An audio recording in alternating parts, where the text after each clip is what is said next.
សួស្តីអ្នកទាំងអស់គ្នាថ្ងៃនេះជួបជាមួយនឹងលំហាត់មួយទៀតហើយចាលំហាត់ប្រភេទចូលសរសេរប្រភេទខាងក្រោមជាចំនួនទស្សភាពអ្នកណាកូនថ្នាក់ទីតាមទី6ណាអត់ទាន់យល់ចឹងអាចមើលវីដេអូនេះឡើងវិញបានចាក152ភាគ1000ចឹងកូនស្គាល់ចំនួនទស្សភាពអត់ចាតោះ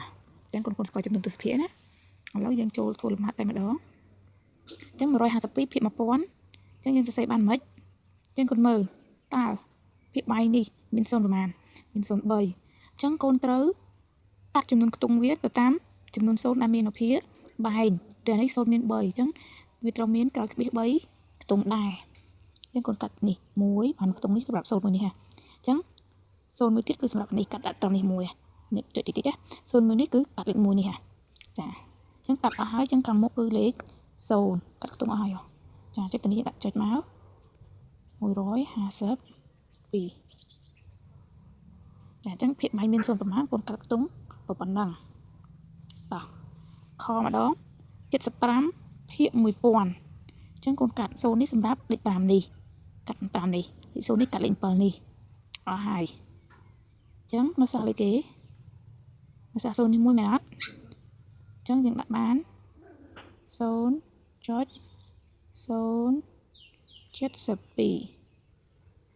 ើងដាក់0ឯមុខនេះដោយសារតែវាត្រូវមាន3ខាងក្រោមចឹងធ្វើម៉េចក្រោយក្បៀសបាន3ដែរបើកូន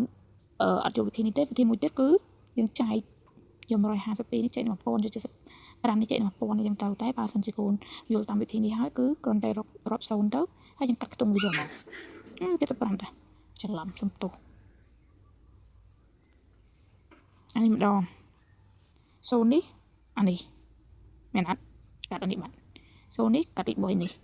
0នេះកាត់លេខ6នេះអញ្ចឹងយើងបាន2.630យើងអត់ទៅសេ0ទៅបានដែរ0ក្រោយក្បៀសគឺវាគ្មានន័យទេអរគុណជម្រាបលា